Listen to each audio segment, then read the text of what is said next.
Good evening and welcome.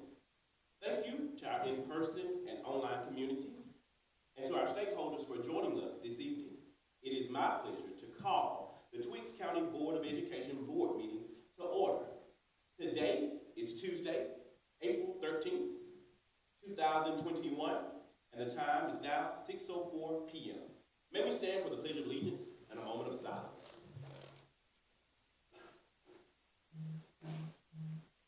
I pledge allegiance to the flag of the United States of America and to the republic for which it stands, one nation, under God, indivisible, with liberty and justice for all. Pause for a moment of silence.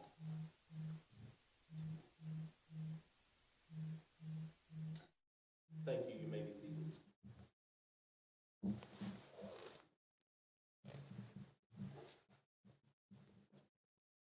At this time, I will entertain a motion to approve the agenda for tonight's meeting, Tuesday, April 13th, 2021. I move that motion. Second. The motion has been properly made by Ms. Blackshear and seconded by Ms. King. Is there any discussion at this time? Are you ready for the question? Again, this motion is to approve our agenda for tonight's meeting, Tuesday, April 13th, 2021. If there is no discussion, all in favor, I'll know you by saying yes or raising your hand. All opposed? No opposes? That motion carries unanimously.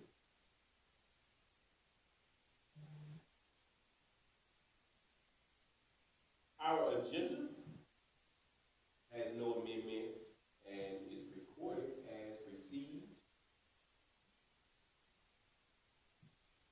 At this time, I'll ask for a motion for approval of minutes. And if the board needs time to review board meeting minutes from March 23rd, 2021, DOE work session, you have that time right now.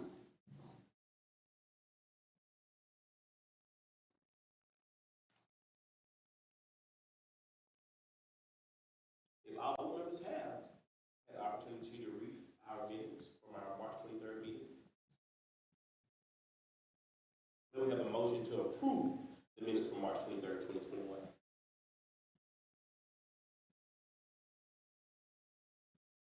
I motion that we approve the minutes for April the 13th, for March 23rd. Second. Motion has been properly made by Ms. King and seconded by Ms. Blackshear. Is there any discussion? There are no amendments, any discussion. I'll know you by saying aye, raising your hand. If you motion and vote to approve the minutes from March 23rd. Any opposes? No opposes. That motion carries unanimously. We have accepted the minutes that has been presented to us from March 23rd DOE work session. At this time, I will ask for an ethics statement by Ms. Blackshear. Thank you. In accordance with regulations set forth by the Georgia Ethics Commission, it is the duty of every board member to avoid both conflict of interest and interest of such conflict. Does any board member have any known conflict of interest scheduled before us or appearing on our proposed agenda? Seeing none, Mr. Chair, we will proceed with our agenda. Thank you, Ms. Blackshear. At this time, Dr. Bullard, do we have anyone signed up for public participation? Mr. Chair, we do not have any public participants. Thank you, Dr. Bullard. At this time, I will yield to the board members, starting with District 1, Mr. Mike Rice, for board member comments. Good evening, Mr. Rice. Good evening, sir. I'd like to say good evening to everyone. Glad to see everyone here. Only thing I'd like to say that I'm interested in seeing Dr. Bullard. This is his first night as the superintendent, and I'm looking forward to a good time working with you, sir. Thank you, District 1 Representative Mr. Mike Rice. At this time, Ms. Shirley Stokes. District 4, we'll keep it in this order. Okay. We'll save the longest for the last. Good evening. I wish all the chairs was filled up so we'd have more information going, going out to the public, but can't be helped. Thank you. Thank you, Ms. Stokes. District 3, Ms. King. Good evening. I just would like to say that I am very excited about my new position here and that I look forward to meeting everyone here in the school system, and that at this time now, we are doing very well as far as the communication amongst the board right now. Thank you, Ms. King. And last but certainly not least, our District 2 representative, Ms. Teresa Blackshear. Thank you. I would just like to say thank you. I'm glad to see everybody here today. And we are so pleased to get ready to hear the new plan for our superintendent, Dr. Matt Bullard. So we're excited about the new things that he's going to be bringing to our district. And we all are going to work together, one team, one goal. Thank you. Thank you so much. District Representative 12 and Board Member District 2, Ms. Teresa Blackshear. At this time, I am pleased to yield to the floor as much time as you need for our superintendent's comments and announcements. Dr. Matt Bullard. Thank you, Mr. Chair. It's my pleasure being here tonight, and again, just honored and privileged to be a part of this wonderful community. I want to thank each and every one of the board members again for your confidence. I also want to just assure our community that what you, Ms. King has stated about us being as one, and what Ms. Blackshear has confirmed, is what you'll continue to see. We're excited about going to new heights, going into new territories, continuing to build on the success that we've already begun to enjoy in our school district. And tonight is the beginning of greater things for Twiggs County Public Schools, and I want to just let you all know that I'm grateful to be a part. Thank you very much.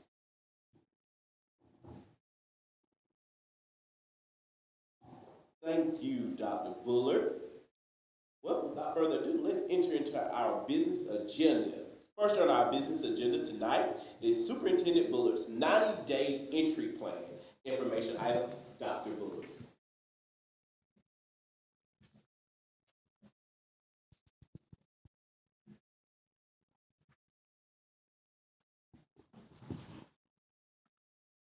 Once again, let me say good evening to everyone. Can you all hear me?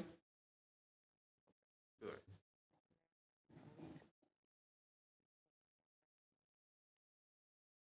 Ms. Blackshear said you can take your mask off if you need to. I'll go ahead and do that. Let me know when you're ready with the PDF of the PowerPoint. Thank you. What I'd like to present to you tonight is the 90-day entry plan that has been thoughtfully developed and given input by this illustrious board for the new journey that we're on here in the Twiggs County Public School System. Next slide. What you first will see is that we'll begin all of the work that we do by giving you some highlights of who we are in our school district. And this gives you at a glance in terms of some of the data that define who we are.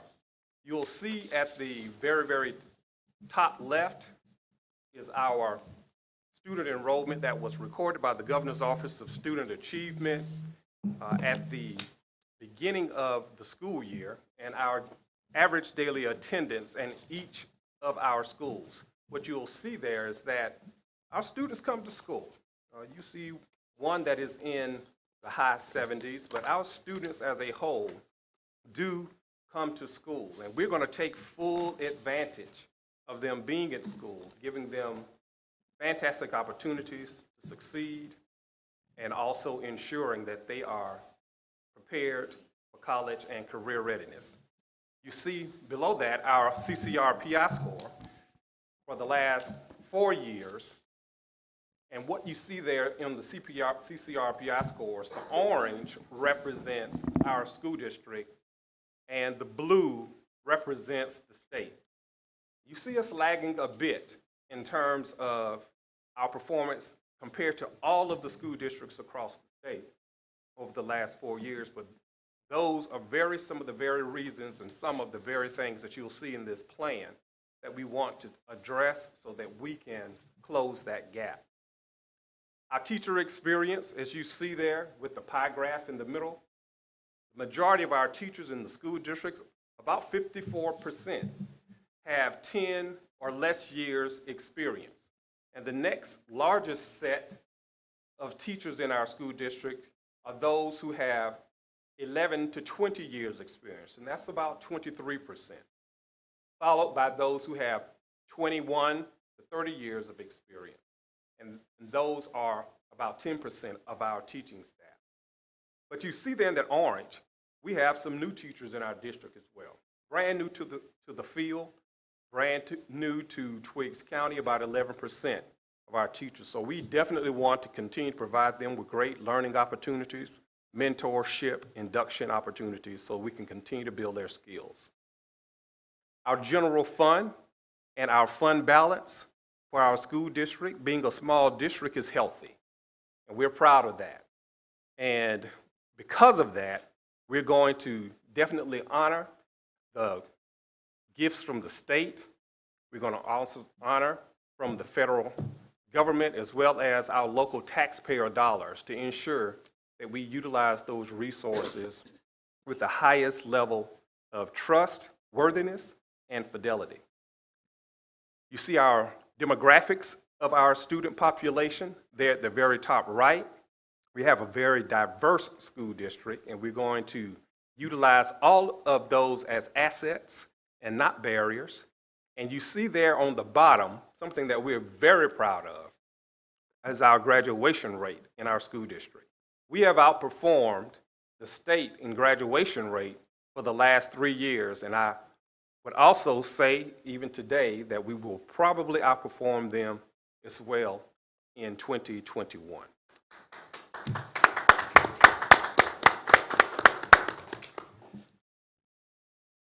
What you see here is, again, I want to just thank our community, our families, our employees for inviting me and allowing me to be a part of this fantastic school district. I am honored to be a part of this amazing district, and together we're going to continue the legacy of success that we've already begun. I've been in the education profession over 26 years, starting as a paraprofessional in a Title I math lab in a middle school, and then going on to become a special education teacher, all the way to this position that I stand in today. And in all of those years, my focus has always been to find opportunities to help students reach their goals and to pursue their dreams. And that's what we are committed to doing. As a team, as a governance team, as a board, as a central office staff, teachers, principals, and all staff members in our school district, including bus drivers, custodians, food nutrition workers, everyone that makes our organization great. We're going to dedicate ourselves to the students' goals and their dreams. Next slide. The purpose of this 90-day plan is to help you understand what my first 90 days will look like and how we are going to begin to pursue those additional successes, creating new successes, and building on the past. This plan helps to outline specific actions that I will take, and I fully expect that this plan will grow and adjust during my first 90 days as I hear and learn more every day. This plan has several overarching goals And these goals are, number one, to provide all stakeholders an opportunity to engage directly with me. When I say all stakeholders, I mean all stakeholders: parents, community leaders, community members, students, teachers, administrative staff, those external partners, university professors, etc. I want to engage with them all, and the conversation will be directly about Twiggs County, what we are doing well, where we have opportunities, where can we grow, where are some of the challenges, and what can we do to partner together to continue to make us better. I'll review key critical areas of the school system's success and continue to understand our current state and identify areas for improvement. Overarching goal number 3, I'll continue to ensure that the Twiggs County Public School delivers on its promise to inspire, to challenge, and to prepare our students to compete globally. And of course, as always, we will be transparent throughout the entire process. This plan has 3 major areas. The first being the pre-entry phase, which was the end of March, the beginning of April. The next being the 90-day entry from April through July. And then from there, the development of our next steps in terms of the future of Twiggs County Public Schools. During that pre-entry phase, we will begin to work with the executive team, of which we've already begun that work, having conversations about responsibilities and duties, challenges and opportunities, and also reaching out to the Georgia Department of Education to gather and understand all of the resources and information that are available for the operations of our school district, from everything from finances to academics. And those conversations have already begun. For those who don't know, the Department of Education is divided into 11 major areas. And I have spoken with and had meetings with all 11 deputy superintendents at the Georgia Department of Education in reference to our school district. And those conversations have been exciting. I believe you're going to be very happy to see the results of those conversations. In the next 90 days, what you'll see is I'll begin focusing on getting to know the district, the district's people, the community as a whole. I've already begun by making visits to the schools, going into every classroom, getting an eye shot of what learning looks like here in our district. I've already begun by attending some of our extracurricular events. We didn't win the baseball game, but it sure was good to have one. We also will now begin reaching out to those external stakeholders in our community, those community leaders, political officials, the faith-based community, parents, staff, teachers, students. I want to hear their voices. I want them to tell me what they dream about for their school district. What do they see that we have that they just cannot do without? But what are some of those things that they wish that we did have, that we can begin pursuing, developing for them? After hearing all those conversations, gathering all those resources, we'll then begin to align those resources together to develop a purposeful strategic plan that will guide the work of both the school system and the schools. Everyone will see themselves in this plan. That's the purpose of the engagement, so that everyone can see that we are working towards the same goals. It is one team. It is one goal. Next slide.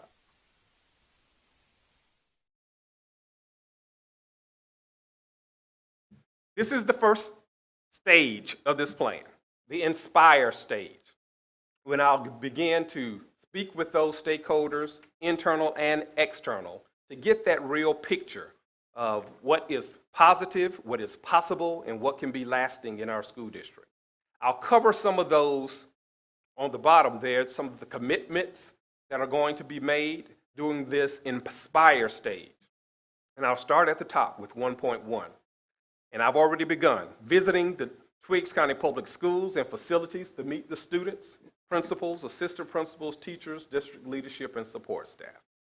Next, partnering with the Georgia School Board Association to facilitate a governance team transition and entry plan meeting. We've already had our first one, and I'm in the plans of planning our next retreat with Georgia School Board Association as well. Next, I'll begin to meet individually. Each school board member, I'll be contacting them so we can spend some personal time to get to know each other, to learn more about their individual goals and perspectives and aspirations for the district. Then I'll begin to meet with those key community leaders, including elected, appointed officials, Chamber of Commerce, community leaders, faith-based, to learn about the community. I'll be holding some community meetings, and town hall meetings here throughout the district in some locations that have been recommended to me by our illustrious board. I'll be holding meetings with central office. We've already begun those meetings to understand what their initiatives currently are, to meet the principals, hold school-based listening sessions that are being scheduled, inclusive of teachers, student advisory groups, and all staff. I'll be attending community events, civic club meetings, such as the Rotary Club, and also one of the meetings that I attended last week, the Family Connection Partnership. And do that within the district to begin to connect those community members to our goal and to our purpose. I'll meet with local post-secondary institution leaders, for example, the dean of the college at Mercer, Middle Georgia State University, presidents of Fort Valley State, Gordon State, etc., so that we can begin maximizing and establishing partnerships for our students. Next slide. Following that initial opportunity to start building relationships with all of the stakeholders, we'll move into our challenge stage. And this is when we'll start really focusing on learning about our needs and recognizing and accounting for those needs, but not allowing barriers to exist. When we see the needs, we're going to remove barriers so that we can pursue success. And to address the intellectual growth of our students, the health of our students, their physical development, and their social, emotional well-being. These are the commitments that I'm making to the Twiggs County community. Number one, in our challenge phase, we'll analyze the patterns of our student achievement to clearly be able to communicate what the learning needs are of all of our students so that we can improve student learning and address the learning loss that has occurred as a result of this pandemic. Second, we'll allocate the necessary human, material, and fiscal resources to meet those needs, to align to the priorities, to improve the student learning loss, performance, social emotional needs, and organizational effectiveness. Next, we'll finalize our organizational chart and set expectations for staff and establish key operating protocols. Next, we'll conduct a Georgia Department of Education District Performance Standards Review. They've already committed to bringing all of their resources and talent from the Georgia Department of Education to come into every one of our schools, visit every classroom, to take a look at our curriculum materials, our operations and procedures, and we'll use that data to begin to develop a comprehensive district profile and district improvement plan. We'll review our personnel needs and look at our hiring practices so that we can determine additional ways to attract and retain qualified personnel while continuing to ensure diversity in our personnel. We'll review instructional technology plans to integrate innovative ways to utilize technology. Our students now, we're moving towards a one-to-one environment, and we want to make sure that our students understand how to take those digital tools, but we want to move it to the next stage. We want to move it to personalized learning for our students. We want students to be able to take their devices, and their devices will be utilized to meet their individual specific needs, not just a class set of needs, but I'm talking about their individual needs. We'll move quickly towards becoming a personalized learning school district, while teaching our teachers and our youngsters how to use those devices for research, to collaborate and problem solve using those devices. And then we'll review our district-long facility plan, and Mr. Bacon did a masterful job in presenting our facility plan just this past week to our committee, and we're going to be happy to report that as well. And finally, our prepare stage. And in this stage, we'll be committed to actually becoming that high-quality, high-performing organization that we know we can be. We'll commit to every area being high-performing, from transportation to school nutrition to the classroom instruction. We're going to commit to having high-quality teaching, high-quality leadership. We're going to master our craft in every area. We're going to lead the state and the nation in instruction. Right here from Twiggs County, we're going to utilize best practices in every area of our district to ensure that we're preparing our students for an ever-changing world. We'll do that by making these commitments. Number one, establishing regular meeting times with our board chair and vice chair to create and review our agendas, to hold a board retreat to discuss the communication protocols, roles, responsibilities, norms of behavior, and interaction and expectations for this very first year. We'll collaborate with our board on performance evaluations so that we can identify the objectives and the indicators of success that we want to see, that we want them to monitor on behalf of our school district. We're going to fully analyze our district's efforts to develop our people, including teachers, leaders, and support staff.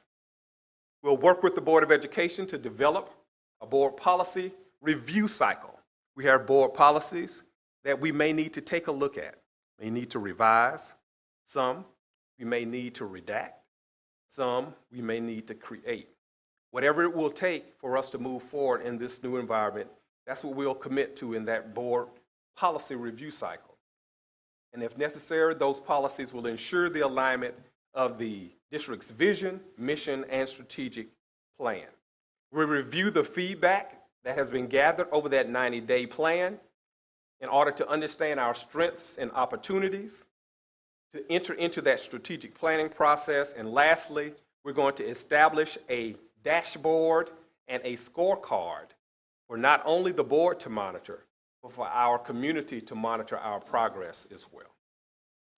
In closing, near the end of this phase 3, I'll have learned a great deal about Twiggs County Public Schools, and we'll be ready to report all of my findings. In order to ensure transparency throughout the entire process, there'll be a link on the district's website to update the community on my progress towards completing the entry activity. It will include a list of the individuals and the groups who are engaged in interviews and a calendar of upcoming focus groups and events that I'll be attending and those that I'll be hosting. After the formal report to the Board of Education, we'll begin embarking on an intentional, thoughtful, and collaborative strategic planning process to utilize all of the data, information, and findings from the entry process. This is going to ensure that we continue our legacy of success, high performance, strengthen our commitment to a positive school and district culture. Mr. Chair, Mr. Vice Chair, board members, this is my 90-day entry plan. We are proud to begin this work. We're excited to begin the work that has already begun. And we have a bright future ahead of us in Twiggs County Public Schools. Thank you.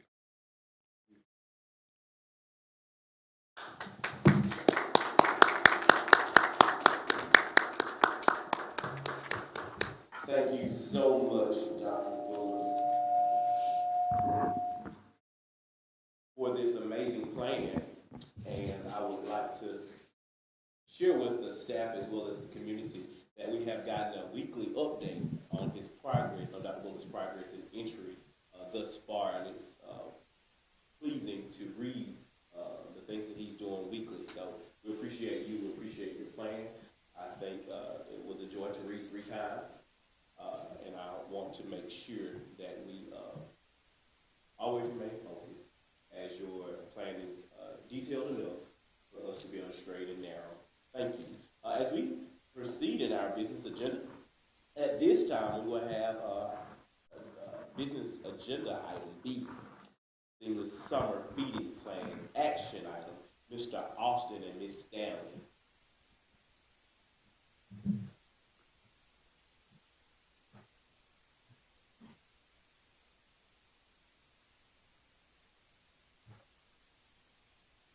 Good evening, Board Chair, Vice Board members, community, and Dr. Bullard. My name is Sandra Stanley. I'm the School Nutrition Director of Twiggs County. But first, I must tell you this, and who we are, generating excellence, one team, one goal, to inspire, challenge, and prepare all students to compete globally. Okay, I will be talking about Seamless Summer. The purpose of Seamless Summer is to ensure that all students continue to receive meals during the summer vacation. Our Seamless Summer in Action, the program provides free meals to children under 18 and students over 18 with a state-defined mental or physical disability. The meals consist of breakfast and lunch for the mobile site and the school site. Seamless Summer is scheduled for 2021. There will be 2 sites, a mobile site and a school site. Our sites and meals, next slide please. The mobile site consists of serving breakfast and lunch from the bus, driving house to house, or 2 days out of 3 days, receiving a total of 10 meals for 5 days, or 8 meals for 4 days. That should be 4 days. You can remember in the past, during our mobile sites, we could not deliver from house to house. But now that we're in this COVID of social distance, now we can deliver house to house. Our counting and claiming, the students will have to be at the stop to receive a meal. We will be using a clicker and a tally sheet to count the students. That will be at both places. We will use a tally sheet and a clicker at the high school and at the mobile site. What we do about claiming, when I say claiming, as we tally our students, we receive a total amount for the month of June, and we report that to the state, and that's how we receive our funding.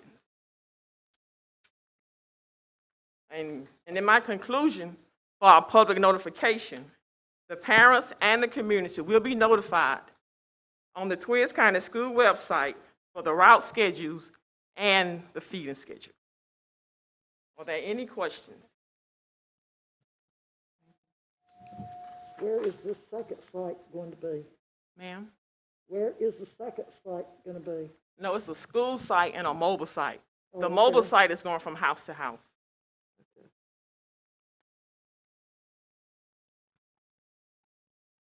Are there any other questions? Thank you all. Thank you, Ms. Stanley, for your presentation. Thank you for the great job that you do with our nutrition department. It is warming to know that we have the opportunity, the flexibility, and the accountability to feed our students throughout the summer.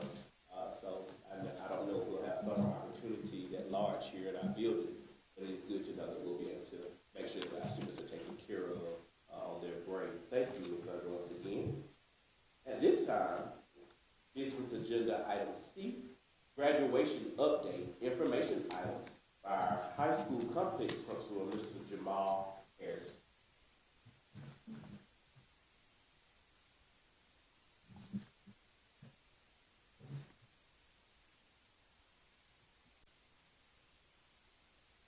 to the board chair, vice chair, board members, Superintendent Bullard, all stakeholders, good evening. I must start by telling you who we are. Our vision is generating excellence, one team, one goal. Our mission is to inspire, challenge, and prepare all students to compete globally. The commencement ceremony honoring the class of 2021 will be Friday, May 21st. And the location will be the Twiggs County High School football stadium or the Twiggs County High School gym. We plan to have it on the football stadium, but of course, due to inclement weather, it will be moved to the gym. The time for this graduation will be 7:00 p.m. on that evening. We have 52 graduates. And at this time, each graduate will receive 7 or 10 tickets, depending on CDC guidelines and capacity limits. The reason that we have 7 or 10, because we're still in talks about the limits, and we're getting all guidance from CDC guidelines, also speaking with fire marshals, making sure we don't go over capacity. There will be 2 tickets for on-field or floor seating, and the on-field, of course, if it's at the stadium, and if it's on the floor, that will be if it's in the gym. That will be for parents. 5 or 8 tickets will be for stadium seats. But once again, that's due to us following CDC guidelines and making sure we're in compliance with the limits due to the fire marshal. Board members, superintendent, faculty, and staff will lead the procession and will be seated on the field. All will report to the 600 building by 6:15 p.m. CDC COVID guidelines will be followed, and we will follow them by social distancing. Face masks will be required, and we will have temperature checks, which will start at the JES parking lot. And the way that that will work, the top of Bullet Road will be blocked off, as well as 96, and those are the entries coming into our campuses. Those will be blocked off, and attendees for the graduation will enter through JES parking lot. Their temperatures will be checked, and if their temperatures check out under 100.3, they will proceed to the field.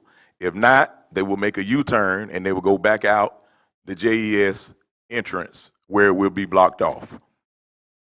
Now, just to clarify some of the dealings with that, it's going to be car-based.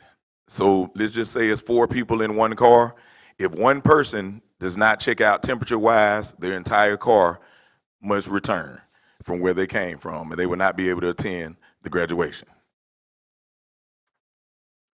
Honor graduates for the class of 2021, and we're very proud of all our graduates, but we do have 9 honor graduates that I would like to share with you at this time. The first honor graduate, which is also our valedictorian, is Ayla Burks.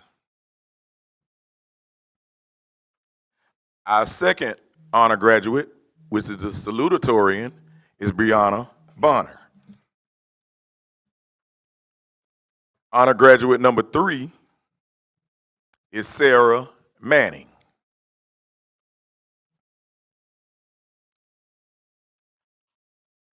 Honor graduate 4 is Kamaya Davis. Honor graduate 5, Camille Marcus. Honor graduate 6, Sakira Causey. Honor graduate 7, Tanner Thomas. Honor graduate 8, Zachary Hall. And last but certainly not least, our honor graduate number 9 is Keone Knight.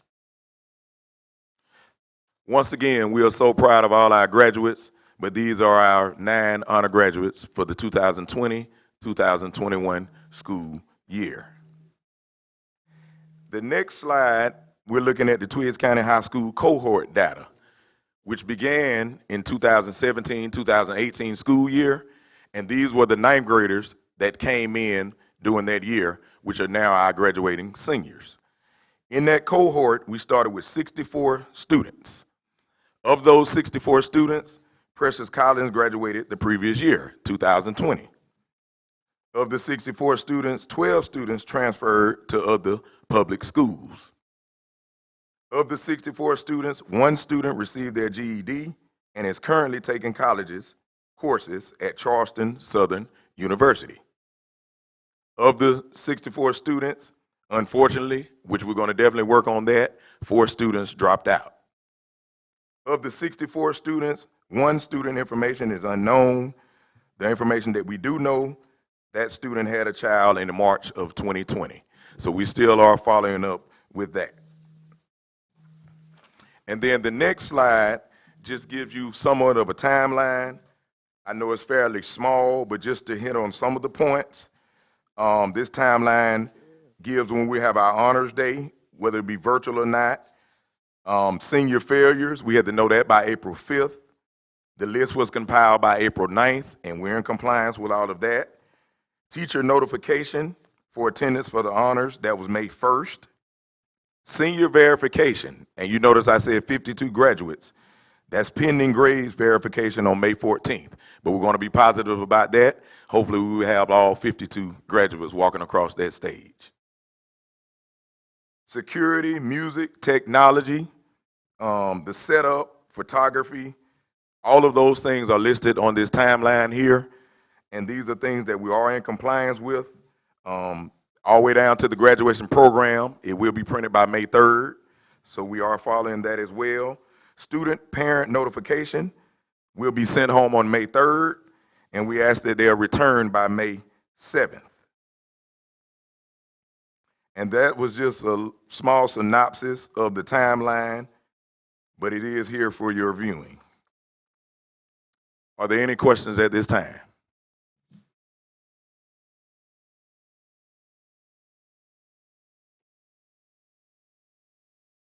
If there are no questions, thank you for your time.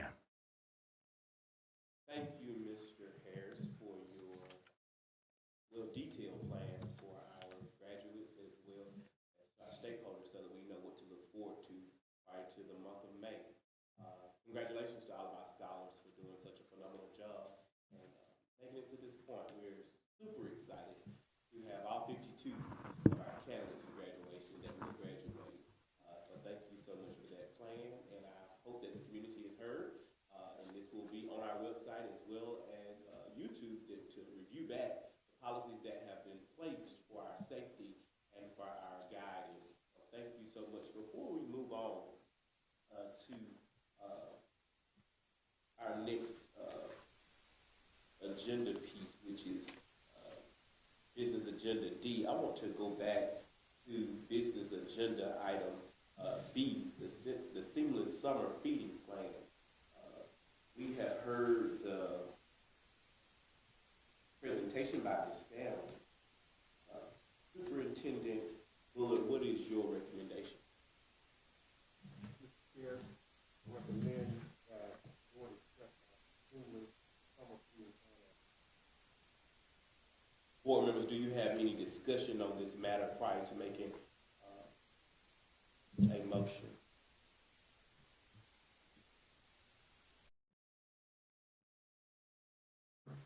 Seeing none, at this time I will call for a motion on the floor to accept Ms. Stanley's presentation and our seamless summer feeding plan as presented.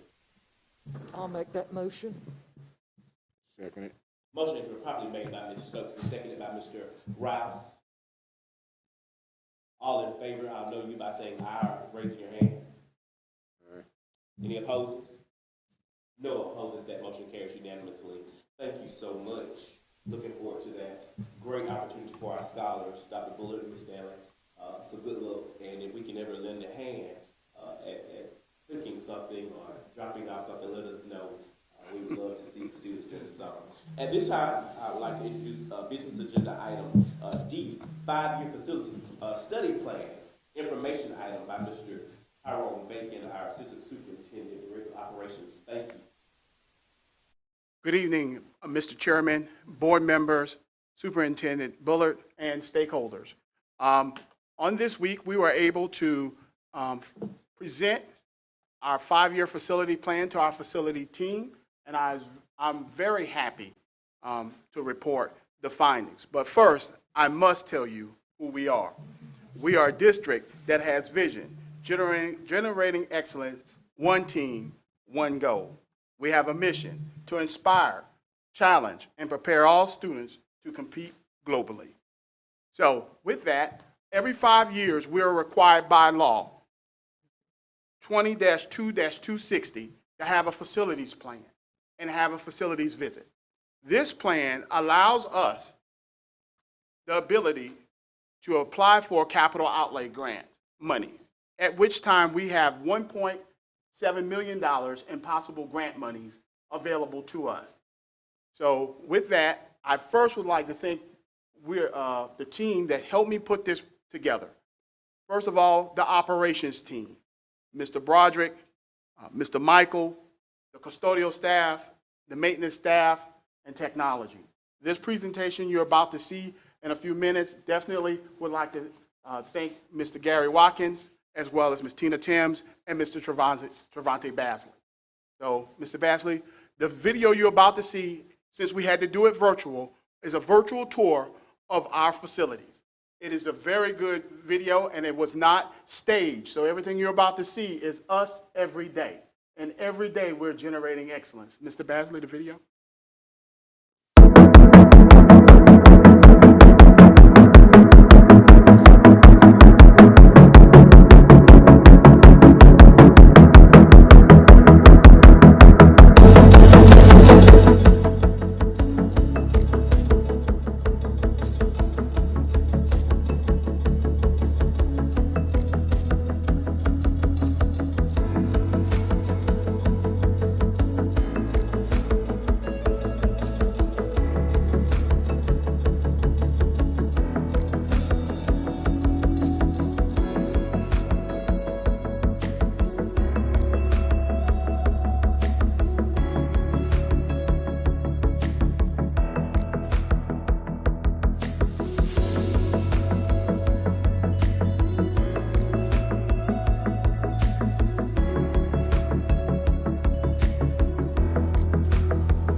awesome job by our facilities team. Those of us who've been here for the last 8 years really recognize what it took to move us from where we were to where we are. So that's for the boards and the people, the taxpayers and SPLOST and all the patience that people have had working with us. When I saw the video for the first time, I was like, wow, I wouldn't mind going there. Kind of exciting that you get to go back to work there tomorrow. So what you have in front of you, board is the unabridged version. So you have everything that we share with the facilities team. But what I'm going to present tonight is more of a bridge version, a smaller version. Most of you have been through most of the presentations, and I've definitely, new board members, anything in that packet that you read that you don't understand, or if you like more information, I am always available. So as we go. But our key plan for the last 5 years was to work on the following. Priority number 1, upgrade our building HVAC system at both our schools. Build a gymnasium for Jeffersonville Elementary.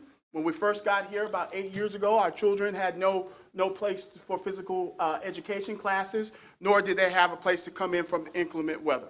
We also used that to enhance our middle school athletic programs as well. Renovate the Twins County High School gym. That was done fairly recently. Mitigate our roofing leaks at all of our facilities in the district. Address deferred maintenance issues, and implement enhanced security measures. So our schools at a glance. Jeffersonville Elementary was built in 1988. It houses grades PK through 5. It has 51,601 square feet. It has 33 instructional units in it. The middle high school was built in 1990, houses grades 6 through 12, have 122,526 square feet. It has 51 instructional units, and currently we have 383 students enrolled. Next slide.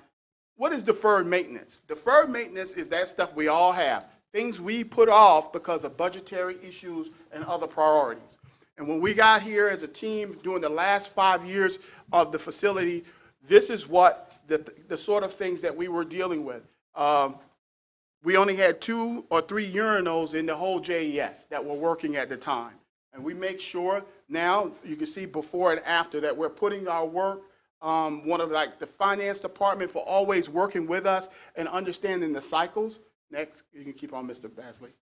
Our roof, you can see leaks are no longer existing. We handle those. When we find one, we check. Mr. Broderick checks after every major rainstorm and walks through the building to find the leaks. We're in the middle of upgrading our lighting throughout the district now. We have cracked window casings, things like that. These problems have been addressed. And the board and the community needs to know that we're handling those things on a right now immediate basis. Mr. Basley. Roof leak mitigation. We had to come up with a plan and a strategy because we have limited funds. We can't just blanket somebody. What we decided to do was have an infrared scans of our building. We do that every 2 years to look at the saturation points within our roof. And then we look at targeting those saturation points and fixing those. So yes, there are visible leaks that you see, and there are invisible leaks that are deteriorating the roof layers. So we make sure we go after that, so we have a cycle for that. Next slide. And as you can see, there are some repairs. You can see the types of repairs we're using. We're cleaning off the rock of the layer. We're putting down membrane, cementing that membrane to the other roof structure. So we're not doing those piecemeal things or just pouring tar and all of that. So we're actually putting down new membrane and cementing that to our current structure. Our current contractor is very neat, very professional, and always timely with any issues that we may have. Our gym at one point, our high school gym, home of the Cobras, didn't represent who we were or our brand. So in our current SPLOST, we were very pleased to be able to take the floor down, get a new paint scheme, and the lighting, the basketball goals. We were able to do that. We designed the plan in-house, saved some money, and we did a very good job. Very proud of the way our gym looks, especially on camera. When I look at it, it's very beautiful, and they're doing a very good job, Mr. Harris, of keeping that up. So we appreciate that. Jeffersonville Elementary Gym, it was a long process. We built that from scratch. It looks like it's been there for a long time, and we're very proud of. We have 2 classrooms that were also added as the annex, as you can see, in the hallway. So we're very proud of that.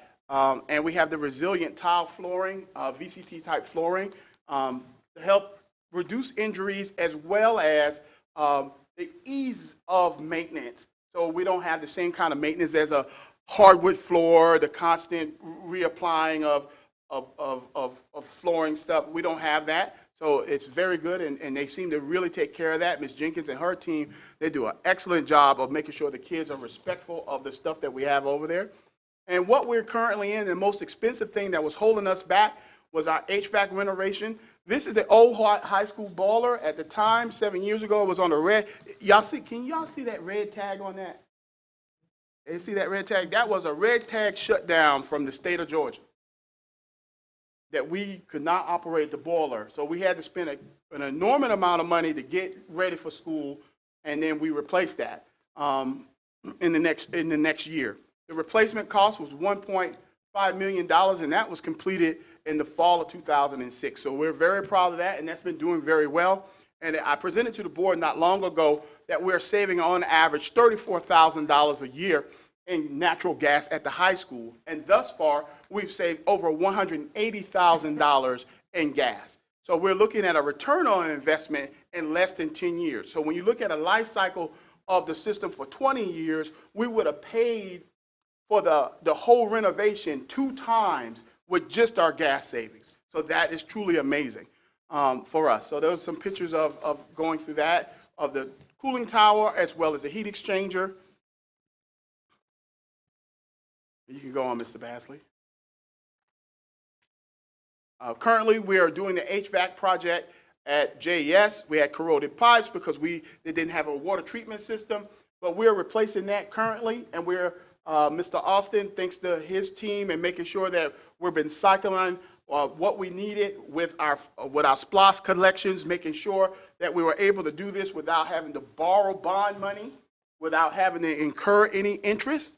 We're doing it out of the pocket, and we were able to do that because of the modular way in which JES is set up. So we've been doing that over the course of a year and a half, and we're in the last couple days of that. We're waiting for a test and balance next week to be able to certify that system, those 2 that we put in.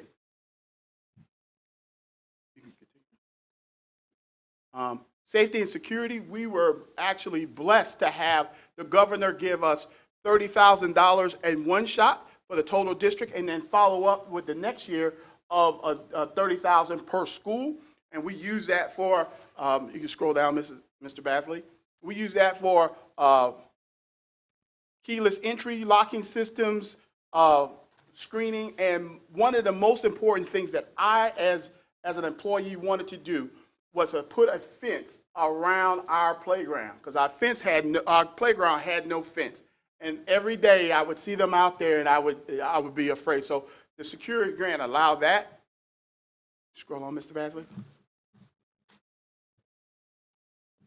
Our camera upgrades.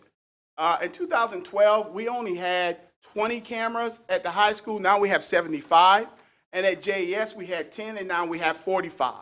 And we have, they both were on separate proprietary systems. Now we have one system that is web-based. The sheriff has access. We all have remote access to principals.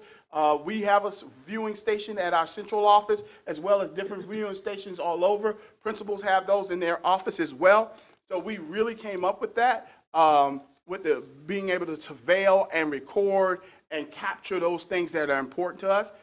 The grant also allowed us these security stations at each school that are set up with the state-of-the-art identification and sign-in system as well. We upgraded all of the cameras on the buses to 1080p, and immediately we started saving the district money on false claims and other things with those cameras. So we are very, very fortunate to put those in right away.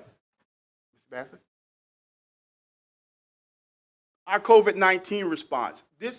And for the group that we had, they wanted to really understand what it is that we've done for COVID-19 to meet the minimum outside air, fresh air return requirements. So what did we do? Well, we have new systems. That's the first thing. We upgraded our filters from MOV 8 to MOV 13. We installed infrared viral ionic purifiers in all our buildings. Every single classroom has them at the high school, and they're inserted into the trunk lines at the elementary school. So we have those, and we also have ionic air purifiers on all of our buses. So we crank up 15 minutes before the bus leaves, and that allows all of the COVID-19 to be killed within the air while we're moving. So not only do we have a cleaning protocol, but we back that up with the ionic air purifiers on the buses. And we were the first school system in the state of Georgia to do that. Some school systems are waiting for that equipment now. We've had it since the summer because we invested our money that they gave us into infrastructure, things that we can have for the long term. Next slide. What are we planning to do for the next 5 years? While we are doing roof mitigation, and these are the last 2 pages of the report, what are we planning to do for the next 5 years? And this is really the crux of what the team wanted to know. They wanted to know how we spent what we had before and were we good stewards. And now they want to know what are we planning to do in the future. Our number one thing is the roof replacement. To use our capital outlay grant and SPLOST to replace roofs at both schools. The latest architectural estimates, which were done a month ago, puts the Twiggs County High School roof cost at $1.7 million. At that cost, we are eligible for over $700,000 in grant reimbursement funds when that comes around. When can we get that money? When we have $1.7 million sitting in the bank account to pay for the whole project. So that's the first requirement to get the grant. You must first apply, 2, be accepted, which that always usually happens, and these are monies that we already have. And 3, most importantly, have the total cost of the project in the bank earmarked for the project, and then you'll be accepted for the grant. So we can do that. And then for the JES roof, it's $722,414, of which we're qualified for about half, $350,000. So that's our first priority. Also, upgrading our athletic facilities. Our football field has issues due to no crown. I hate to get technical, but people always want to know why. There's no crown on our field. So the water sits flat and runs in one direction, causing ruts and swamp-like areas. So we need to think about how we're going to regrade that. Are we going to go back with turf, or are we going to go back with AstroTurf? AstroTurf is $8 per square foot. A football field is 80,000 square feet, making that cost alone $400,000. But what we will save in maintenance and other issues is uncountable. Also, looking at making all of our restrooms and all of our facilities ADA compliant, as well as putting some restrooms over on the visitor side because of the length and time that it gets there, to get there. Next slide. The softball and baseball field. While Mr. Basley and I commented how beautiful the baseball field looks in this picture, it does need some upgrades. It needs irrigation. We have no water out there. We have no concession stands or restrooms. And we definitely need to do that. And that cost is an estimated $230,000. And lastly, our track. Our track is not in any condition to hold track meets or for our children to practice track because it has is severely corroded, has holes, ruts, dips and divots in it. And definitely Triggs County has always been a track school. We have our state winner on title that we hold is in track. So we want to get our kids back on the track field. And some of us need, maybe after work, I can lose a few pounds on the track field. So it is an estimate cost of $125,000 to resurface the track. So we're definitely looking forward to how do we do this as a team, by being patient, by being vigilant, and looking after those dollars that you guys give us. So, Dr. Bullitt, that concludes my presentation. Any questions, board?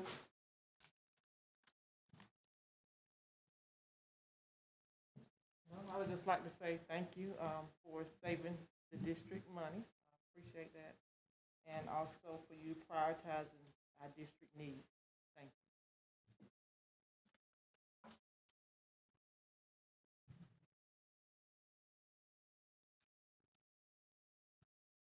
Thank you, Mr. Bacon, for a thorough presentation.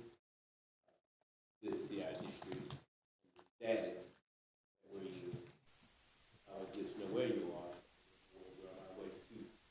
Thank you so much. Great presentation. At this time, we will move to business agenda item E, Superintendent's Honor Graduates Reception Information item. Dr. Bullitt.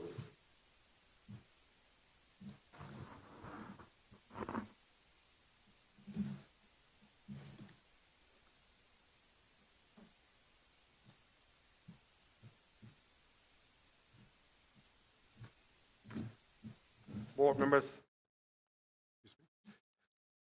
Mr. Chair, Mr. Vice Chair, board members, I'm presenting to you tonight some information that we want you to make sure you calendarize, put on your calendar.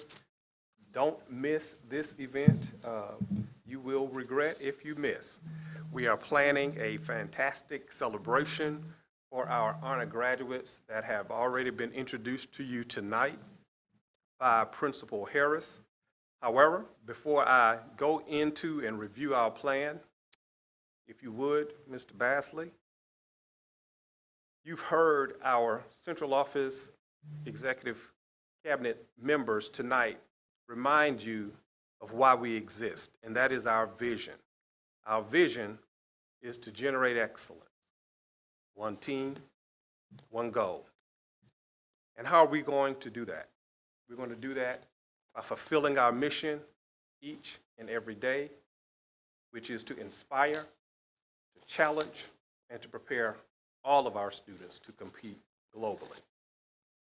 I'm going to present to you our Twiggs County Superintendent's Honor Graduate Reception, just a quick outline of what to expect.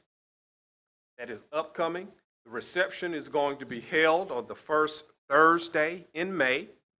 If you go ahead and write that on your calendars, it's going to be on May the 6th at 6 p.m. We're going to do it out on the Twiggs County High School pecan orchard. Let me tell you, when I came to this beautiful campus and I drove through the campus, one of the beautiful areas that you didn't see on that landscape very well that Mr. Bacon just presented was that beautiful orchard over to my right. That is going to be where we're going to celebrate our honor graduates this upcoming year. In that pecan orchard, we're going to put a beautiful tent there. It's going to be fabulous to celebrate their outstanding work and hard work and dedication, and celebrate their families as well.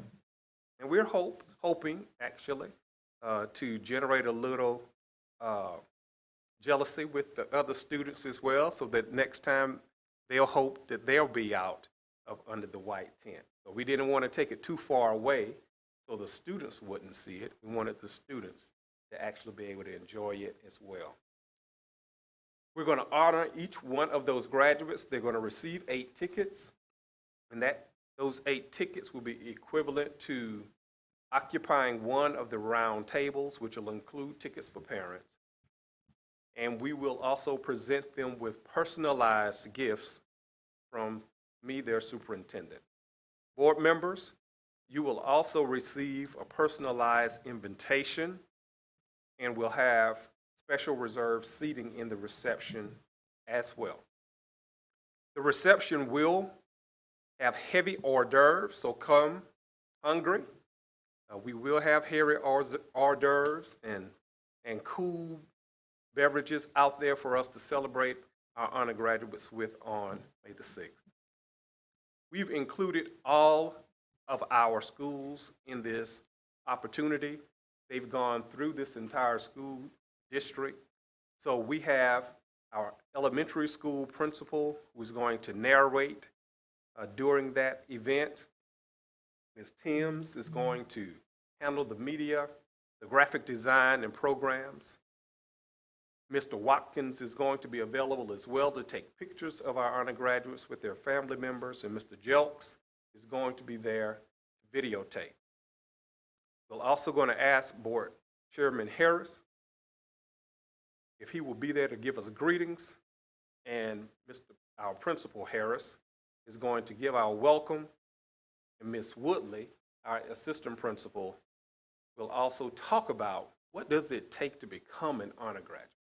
She will give those requirements so that, again, we can be astounded in what these students have accomplished. And I'll close the event, the formal event, with inspirational remarks and providing them with their honor cords that they'll be able to wear on graduation. This gives you a snapshot of what to expect coming up on May the 6th. So, Mr. Chair, board members, this is an outline of our Twiggs County Superintendent's honor graduate reception. Are there any questions? Make sure you're there. Don't miss. It's going to be great. Thank you. Thank you, Superintendent Bullard, for our business agenda item E. Looking forward to that event, as it's always a beautiful time to celebrate our scholars in the overland. Next on our business agenda, item F, new boardroom renovation project information item, Mr. Baker.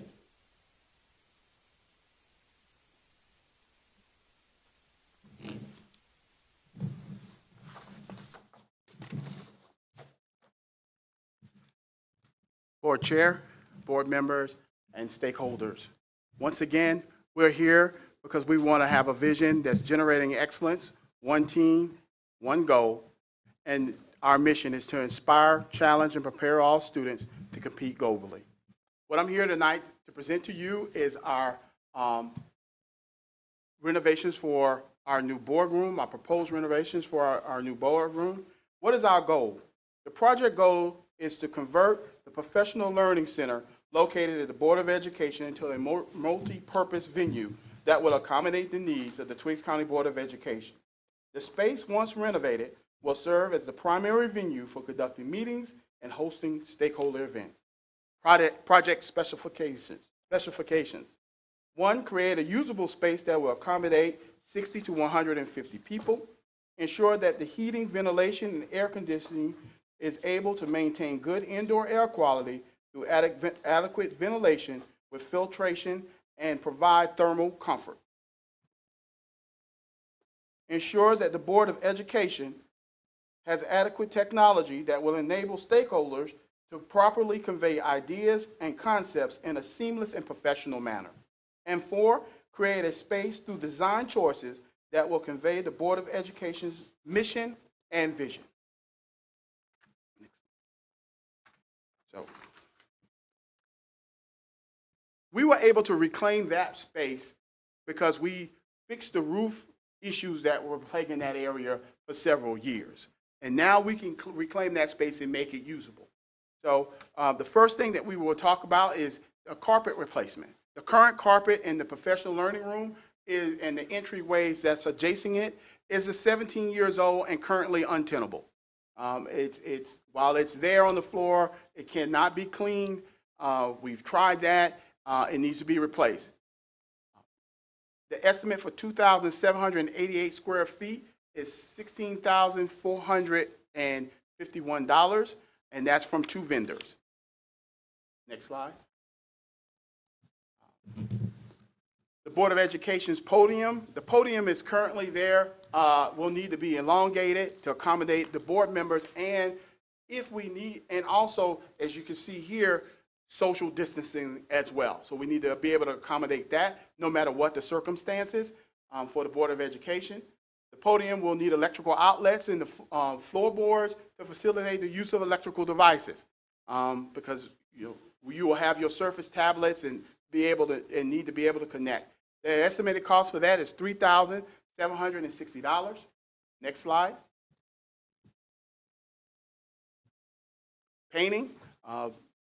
We'll need to paint the professional learning room, one, and a painting design that is more conducive to our branding.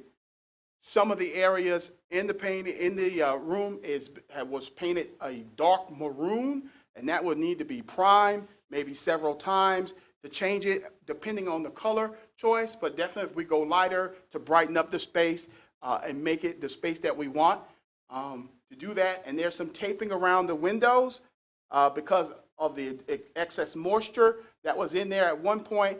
Some of the taping will need to be done, remudded. That will need to happen, and the cost is $4,123 for that estimate. Next slide. LED lights. We tried to replace the light bulbs in there so we can see what we had. We will need to replace the ballast, and 17 of the 25 lights were no good and not properly working. So we replaced all 25 lights so that we can be able to see what's going on in the room and be able to get accurate estimates when we're talking. The estimated cost is $3,125 for the LED replacement. Next slide. Technology, audio-visual equipment. As you can see, we can never go back to what we had. We will always have to provide our stakeholders with streaming, being able to stream, be able to do that effectively. We need to be able to have clear audio. We need to have state-of-the-art projection system. Mr. Basley provided us an estimate to get the room that we want, not just for board meetings, but when we're streaming now, because we're thinking about streaming all of our events because of the COVID-19 pandemic protocols. Some parents and grandparents and everybody won't be coming in together. So how do we get that out and get our stakeholders involved? Well, to do that in this venue is $11,546 to get the board the technology that it needs to convey its message to the stakeholders. Next message, next slide. The HVAC system. This has been very difficult because we have new CDC requirements and guidelines. I got with the superintendent and let him know that we've had 2 engineers, 1 structural, 1 electrical, and we're working with 2 companies to get the best estimate. We cannot do what we thought we could do. In order to meet the fresh air requirements, our electrical and structural issues, which are mitigating factors why I don't have that, I got some rough estimates as you'll see on the next slide, but this is going to be a cost, an inhibiting factor to how far, how fast that we go forward. Next slide. Budget and timeline. Our current hard estimates are $39,005 for all of the things, the carpet, the painting, the audio, visual, and technology. And a conservative estimate for HVAC is $37,000 for a total of $76,005. The timeline will be created based on the following factors: the HVAC installation from our vendors, financing, which Mr. Austin and the superintendent and I have already kind of figured out some of that, and the board's expectation of when do they want this done, how soon do they want this done.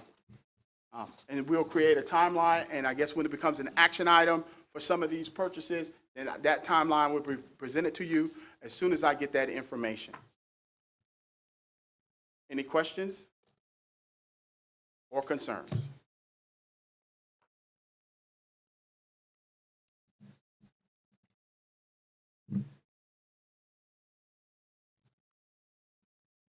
Okay, thank you very much.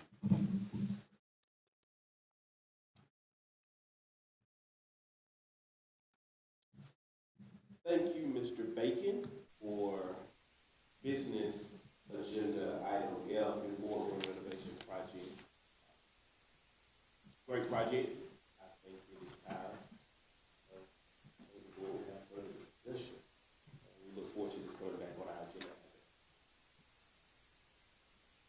We will proceed in our final piece of agenda, business agenda item G, bond bus purchase, information item, Mr. Waller. Good evening, Board Chair, Dr. Bullard, board members and members of the community. Our goal here at Tweeds County Public Schools, our vision is to generate excellence, one team, one goal.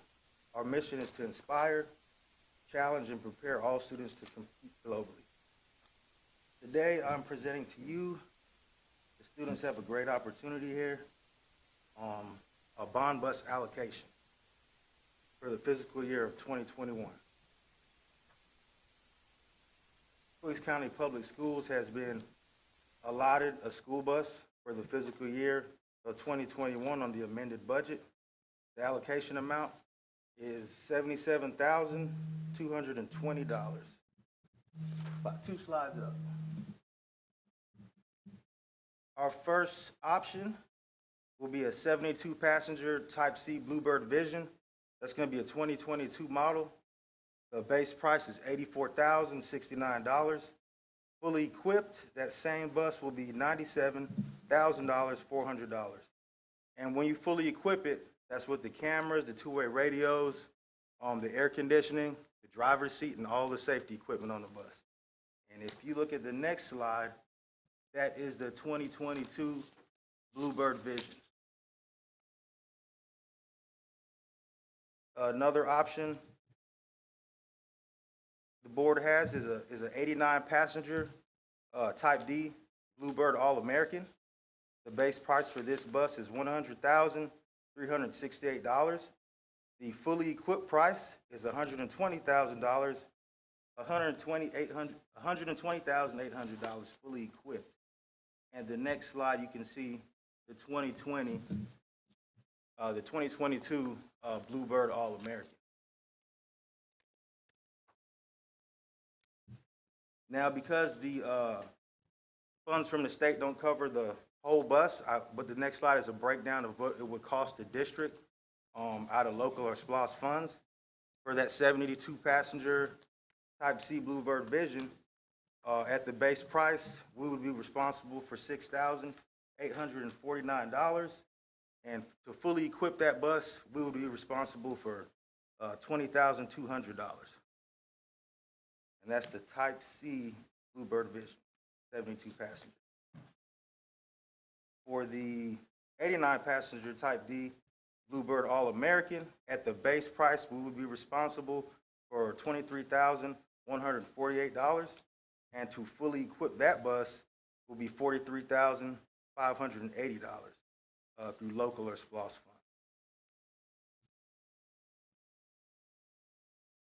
That's pretty much it. Do you all have any questions that I can answer for you?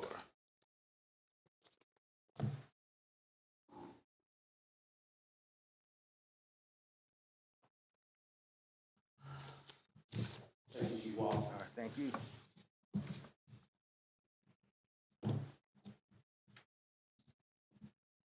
At this time, are there any questions on the floor or any presentations that have gone forth tonight?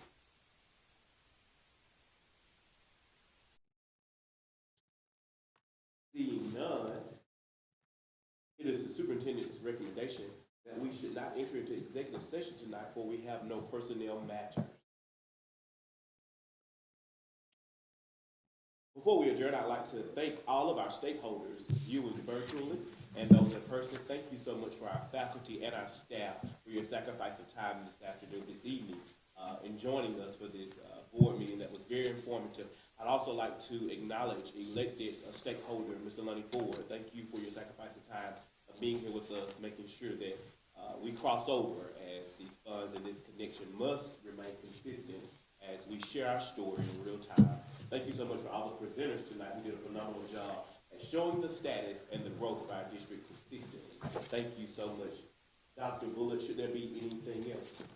No, again, Mr. Chair, I want to thank again the staff for their presentation tonight.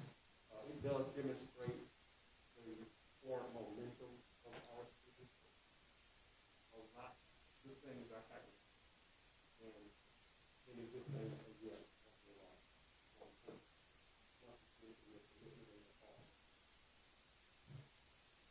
Thank you. There should be nothing else.